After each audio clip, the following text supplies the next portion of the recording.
compliment to live up to, brother. But I just want to say, and I'm not stroking Lee's ego, or it's not tick for tack, but I do want to say that this man, Lee Williams here, across the Rubicon, he is a hero of free speech. And he has been demeaned, and he has been slandered, he has been abused by social media and political parties. Even some people, some of the conservative political parties have demeaned and abused him, and it's just guano. It's absolutely appalling. This man's a decent man. He's an honest man. He's a man of integrity. And at times when he puts himself out there and maybe it doesn't turn out the way he thinks it does, he is man enough, he has integrity and character enough to get up and say, I'm sorry, I acknowledge that.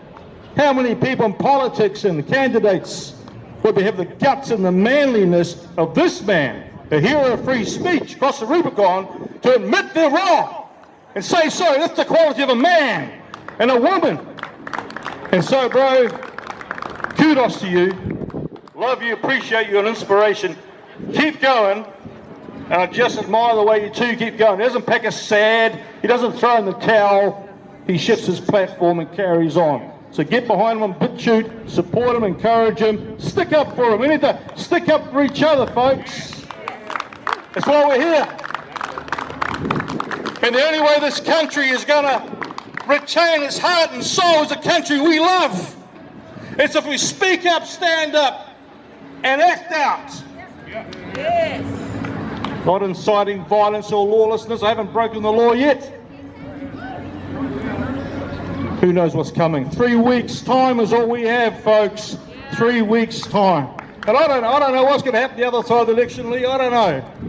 I've been tossing and turning, wondering who to vote for, back and forth, back and forth. But I tell you right now, can I give you some advice? Can I? Oh, good. Vote on character. Right? Policy is one thing, character is another. Vote on character and policy, but I'll tell you right now, policy that has been propagated by people with low character and no integrity ain't worth diddly squat. See, John, I didn't use a bad word. Vote on character, people, because if you vote on charisma, and there's a lot of charisma out there, smiles and charms, niceness, uffy love, kindness. If you vote on charisma and that person with the charisma has no character, the policy is worth squat. That's not my speech today. Okay, I'm going to have to be quick. Maybe I'll have to postpone the rest of this for next time. But we've got 3 weeks. Next weekend. Hey, look, I was broken-hearted and cut to the chase of what happened last year on March 15th in Christchurch City. What a scumbag, psychopath, heinous, vile man was let into our country from Australia, given the means to access firearms and ammunition because of incompetent police vetting, and took the lives of 51 innocent people. Wow. That is the most heinous, horrible thing. And I was gutted. But I'll tell you what guts me on top of that and adds insult to injury, and that's when our government and our leaders exploit that situation for political gain, to conjure up votes, and to rip out from under us our Kiwi rights and freedoms. That's disgusting, that's vile, that's filthy politics, and that's not character. But that's exactly what's happening in New Zealand. You tell me why an appropriate and deserving monument was set up in Christchurch just this week by our Prime Minister, and not on the anniversary of the event in March next year. You think about that. Why is that? We get to relive all the kudos and the kindness and all the virtue signalling again to conjure up votes. That's despicable. I support that community and their losses. My heart goes out to them. I'm there.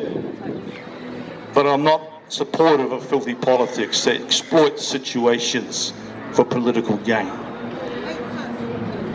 Jacinda Ardern, our Prime Minister, maybe you'll remember that when that incident happened last year, she showed great virtue, didn't she?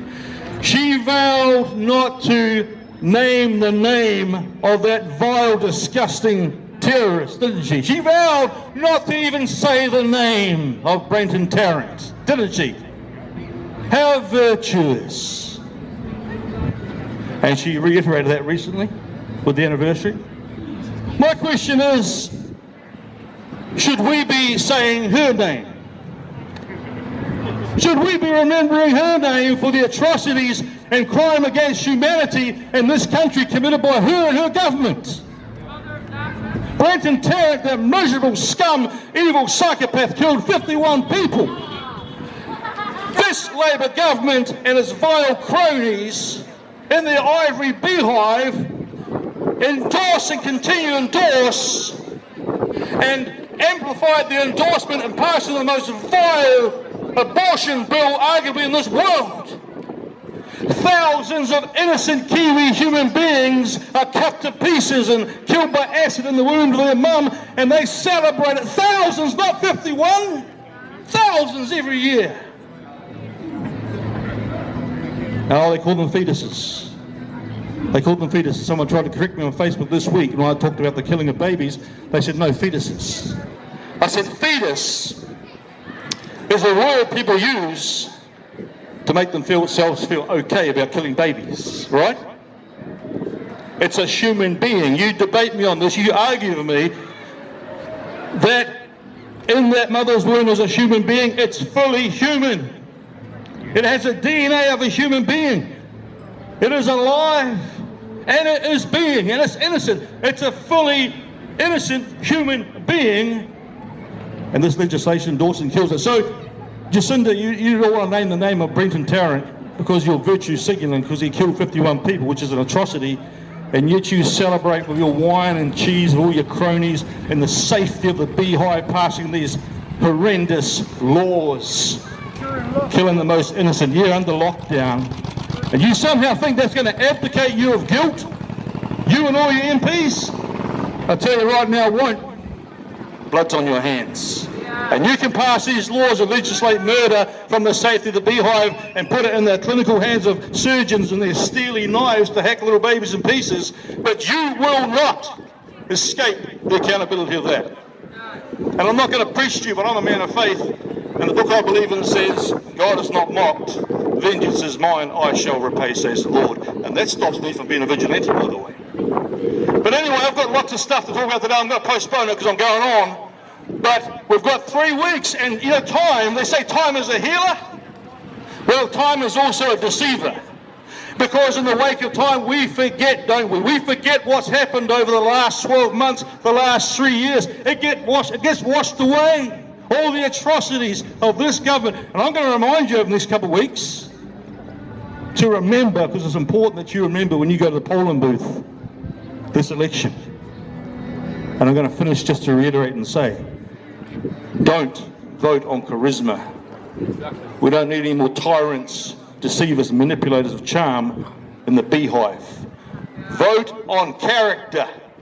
Look for character. No one's perfect. I'm certainly probably the least perfect person here, probably in the, I don't know, anywhere. But you look for character, and character, like my good friend across the Rubicon here, when we make a mistake, we don't quite get it right, we front up and we say, I messed up, I'm sorry. That's character. So we don't expect our politicians to be perfect.